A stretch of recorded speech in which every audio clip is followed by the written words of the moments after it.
तर प्रयागराज मधील इलाहाबाद उच्च न्यायालयात तैनात असलेले सब इन्स्पेक्टर चंद्रदीप निषाद यांनी गंगा नदीच्या पुराच्या पाण्याला फुलं अर्पण करून आणि जय गंगा मैया की म्हणत पूजा केल्याचे व्हिडिओज व्हायरल झाले।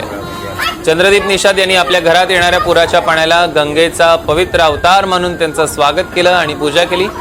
आता चंद्रदीप यांच्या या व्हिडिओमुळे सर्वत्र चर्चा रंगली आहे।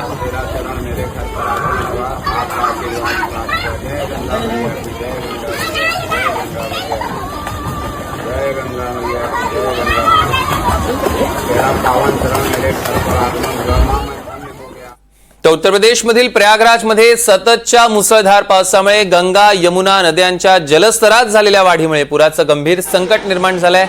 गल्ली आणि रस्त्यांवर पाणी शिरले, अनेक भाग शहरापासून पूर्णतः आता कट झालेले आहेत। लोकांच्या घरांमध्ये पाणी शिरलंय, गल्लींमध्ये बोटी तरंगताना दिसत आहेत। एनडीआरएफ आणि एसडीआरएफच्या टीम्स प्रत्येक गल्ली मोहल्ल्यात राफ्टचा बचाव कार्य करतात। लोकांना घरामधनं बाहेर सुरक्षित ठिकाणी हलवण्याचं काम सुरू आहे। आपण बघतोय अख्खी रिक्षा सुद्धा वाहून चालली।